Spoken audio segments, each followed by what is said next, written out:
نحمده ونصلي ونسلم على رسوله الكريم اما بعد سیدنا عبداللہ بن مسعود رضی اللہ تعالی عنہ بیان کرتے ہیں کہ رسول اللہ صلی اللہ علیہ وسلم نے فرمایا من نزلت به فاقة فانزلها بالناس لم تصد فاقته، جس شخص کو کوئی بہت ہی ضرورت پڑ جاتی ہے، فقر و فاقے کی نوبت آ جاتی ہے، تو وہ شخص لوگوں کے سامنے اپنی ضرورتوں کو رکھتا ہے، اپنے فقر و فاقے کی شکایت کرتا ہے، تو اس کی وہ مصیبت، اس کی وہ پریشانی دور نہیں ہوتی۔ وَمَن نَزَلَتْ بِهِ فَاقَةٌ فَأَنزَلَهَا بِاللَّهِ فَيُوشِكُ اللَّهُ لَهُ بِرِزْقٍ عَاجِلٍ أَوْ آجِلٍ۔ ایک وہ شخص ہے جسے کوئی مصیبت پہنچتی ہے، فاقہ کشی پہنچتی ہے، کوئی بہت ہی مشکل وقت اسے آ لیتا ہے، تو اس حالت میں وہ اللہ کی طرف رجوع کرتا ہے، اللہ کے سامنے وہ اپنی ضرورت کو رکھتا ہے، اپنی پریشانی کو رکھتا ہے، تو پھر یہ بات قریب ہے کہ اللہ تعالیٰ اس کے لیے رزق کے دروازے کھول دے۔ وہ الگ بات ہے کہ فوراً کھول دے یا کچھ دیر بعد کھول دے۔ یہ سنن ابی داود، سنن ترمذی کی حدیث مبارکہ ہے۔ اس میں ہمیں ایک ایسا سبق دیا گیا ہے جو ہمارے عقیدے سے بھی تعلق رکھتا ہے اور ہماری ضروریات پوری ہونے کے متعلق بھی یہ امر ہمارے لیے واضح ہے۔ فرمایا کہ جو شخص، مصیبت تو ہر کسی کو آ ہی جاتی ہے، مصیبت کا آ جانا یہ کوئی بڑی بات نہیں، نیک لوگوں پر بھی آتی ہے، گناہ گار لوگوں پر بھی آتی ہے، مگر اس مصیبت میں پتہ چلتا ہے کہ بندہ اپنے رب کے ساتھ تعلق کو کیسا رکھتا ہے۔ ایک آدمی کے پاس مصیبت پہنچتی ہے، کوئی بے روزگاری کی صورت میں، کوئی مال و دولت کی کمی کی صورت میں،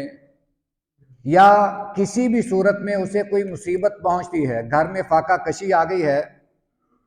اب وہ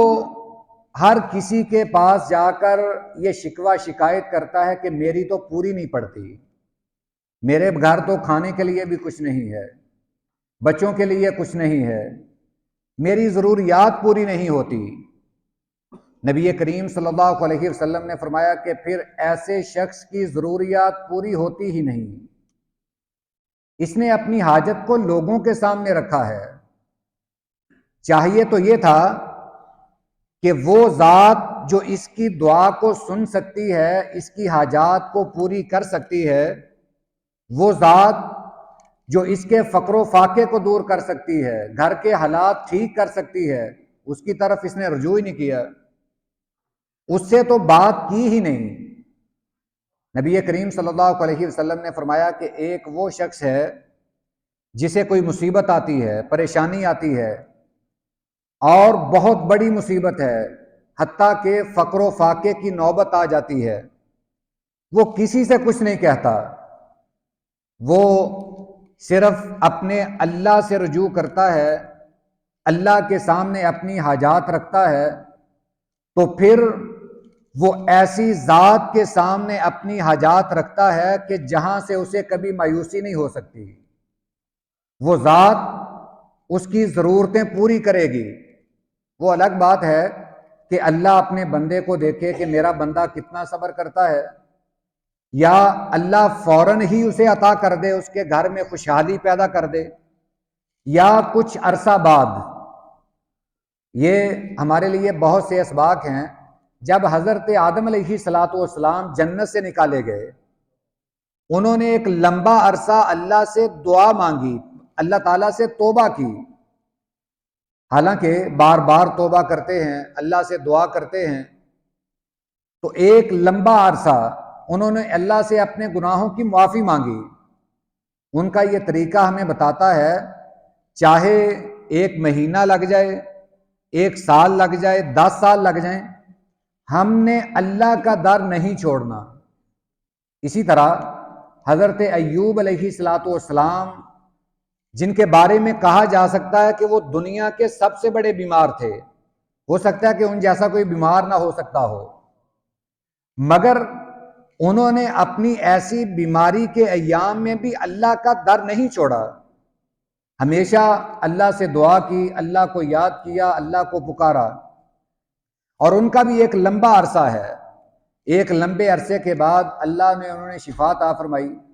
اور پھر ایسی شفا عطا فرمائی گویا کہ وہ زندگی میں کبھی بیمار ہی نہیں ہوئے۔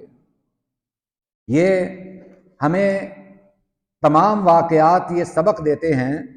کہ اللہ کے گھر میں اندھیر نہیں ہے،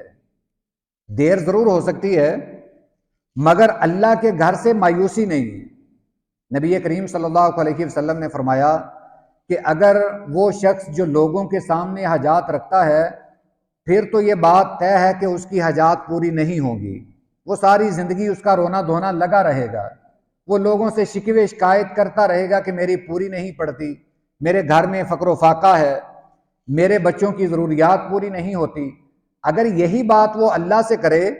لوگوں سے شکوہ نہ کرے، تو پھر اللہ تو ایسی ذات ہے جو اس کی تمام ضرورتیں پوری کرنے والی ہے۔ تو ہمیں چاہیے کہ جب کوئی مصیبت آئے، پہلی بات تو ہم اللہ سے یہ دعا کریں کہ ہر قسم کی مصیبت اور پریشانی سے محفوظ رکھے۔ اگر کوئی آ جاتی ہے، کوئی آزمائش ہے یا کوئی مصیبت ہم پر آ جاتی ہے، تو پھر ہم دنیا سے ناتا توڑ کر صرف اللہ سے ناتا جوڑ لیں، اللہ سے مانگیں، اللہ سے دعا کریں، اور انشاءاللہ اللہ ہماری اس دعا کو سنے گا بھی اور ہماری ضرورتیں بھی پوری کرے گا۔ اللہ اس کی ہمیں توفیق بھی عطا فرمائے۔ وآخر دعوانا ان الحمد للہ رب العالمین۔